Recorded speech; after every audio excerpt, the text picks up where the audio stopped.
Bonjour à toutes et à tous et bienvenue dans cette nouvelle vidéo de mathématiques. Aujourd'hui, nous nous attaquons à un joyau de l'algèbre et de la géométrie, la simplicité du groupe des rotations de l'espace, le groupe spécial orthogonal SO3. Dire qu'un groupe est simple, c'est dire qu'il ne possède aucune symétrie interne cachée, aucun sous-groupe distingué non trivial, c'est en quelque sorte une brique élémentaire, un atome de la théorie des groupes. Et nous allons démontrer, ensemble et en détail, que le groupe des rotations de l'espace est une telle brique. Au programme, un peu d'histoire, les rappels nécessaires, l'énoncé précis, la démonstration complète à l'aide des quaternions et de nombreux éclairages. Installez-vous confortablement, c'est parti.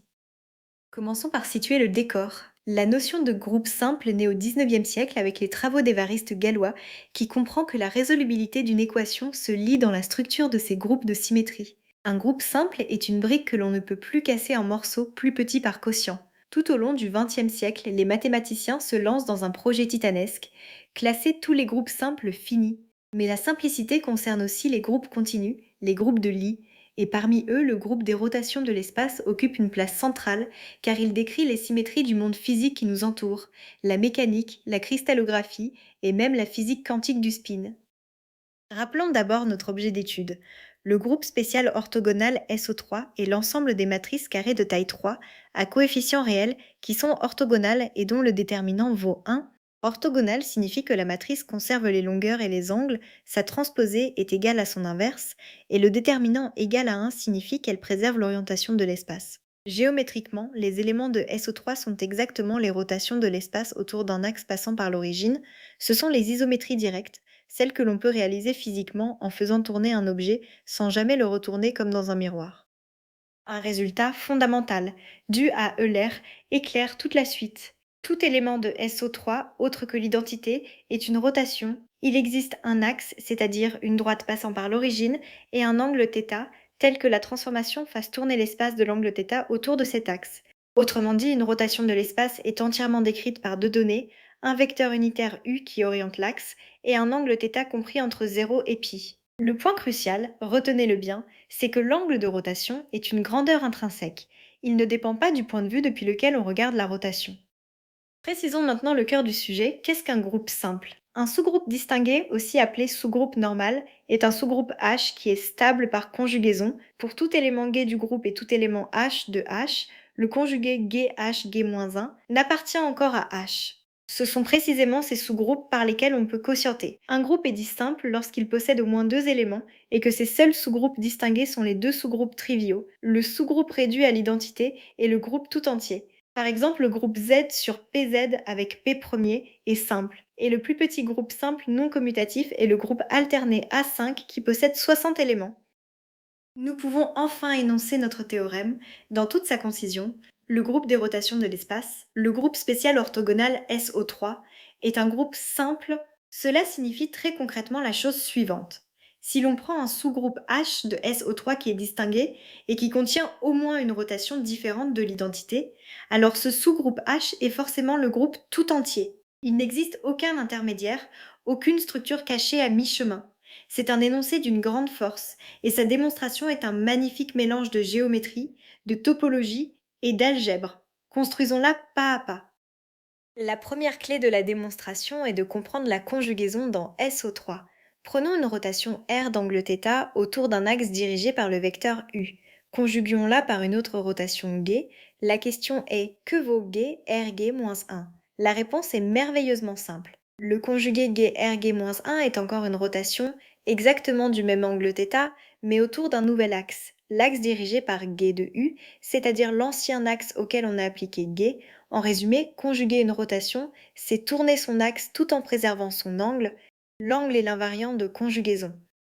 Tirons-en une conséquence décisive. Comme le groupe SO3 agit de façon transitive sur l'ensemble des directions de l'espace, c'est-à-dire que l'on peut envoyer n'importe quel axe sur n'importe quel autre par une rotation. Les classes de conjugaison de SO3 sont entièrement déterminées par l'angle. Deux rotations sont conjuguées si et seulement si elles ont le même angle θ.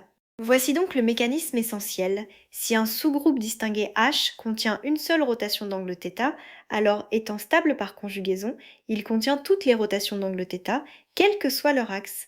Toute une classe de conjugaison entre d'un seul coup dans H Voici donc notre plan de bataille. On se donne un sous-groupe distingué H, différent du sous-groupe réduit à l'identité. Notre but est de montrer que H est le groupe tout entier. Première étape, puisque H n'est pas trivial, il contient une rotation d'angle θ 0, avec θ 0 non nul. Deuxième étape, par stabilité par conjugaison, H contient alors toutes les rotations d'angle θ 0.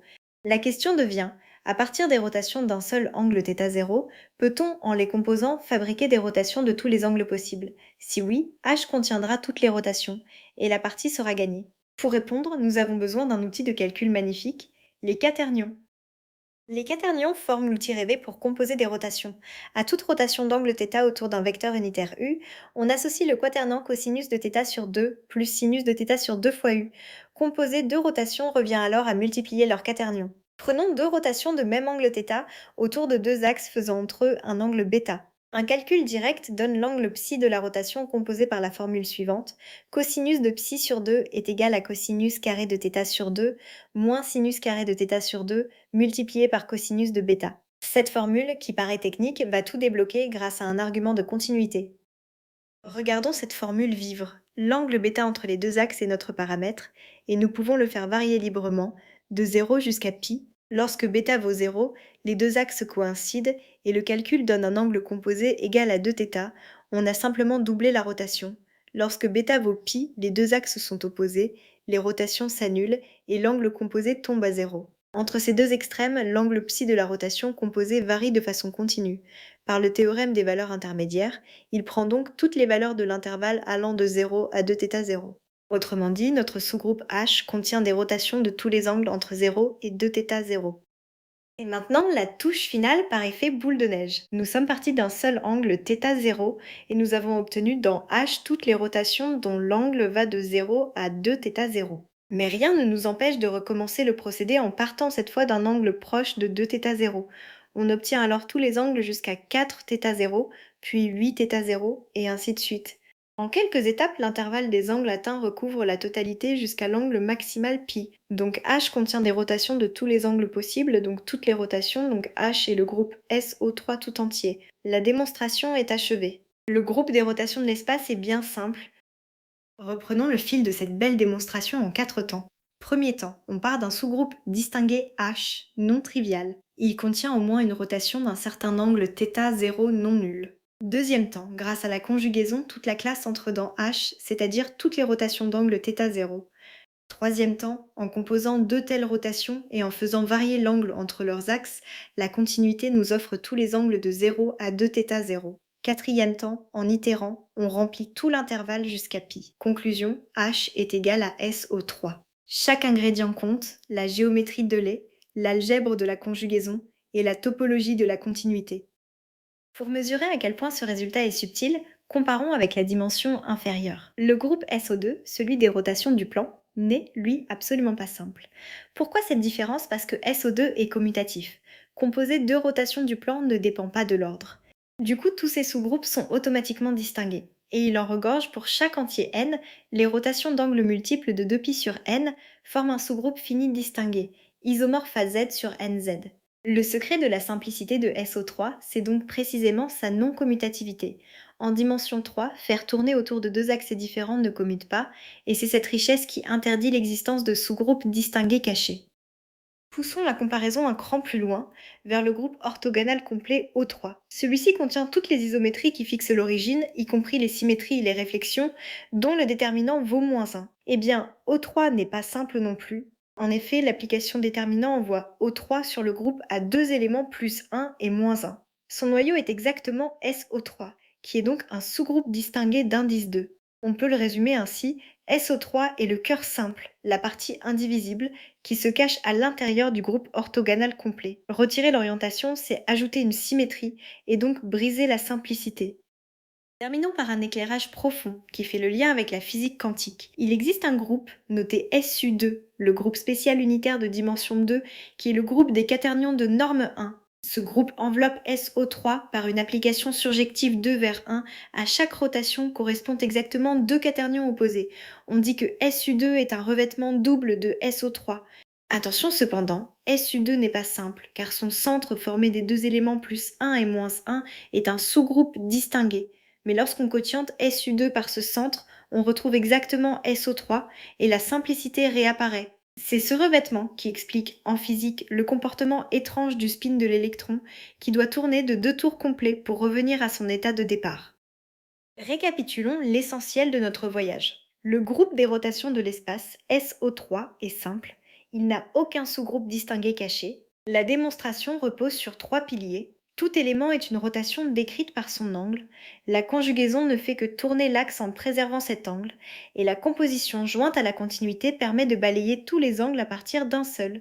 Nous avons vu pourquoi la dimension 3 est spéciale, par contraste avec SO2 commutatif, pourquoi O3 n'est pas simple, et comment SU2 et le spin prolongent l'histoire. La simplicité de SO3 est un point de départ vers un immense paysage, la classification des groupes de Lie simples, l'un des sommets des mathématiques modernes. Merci de votre attention.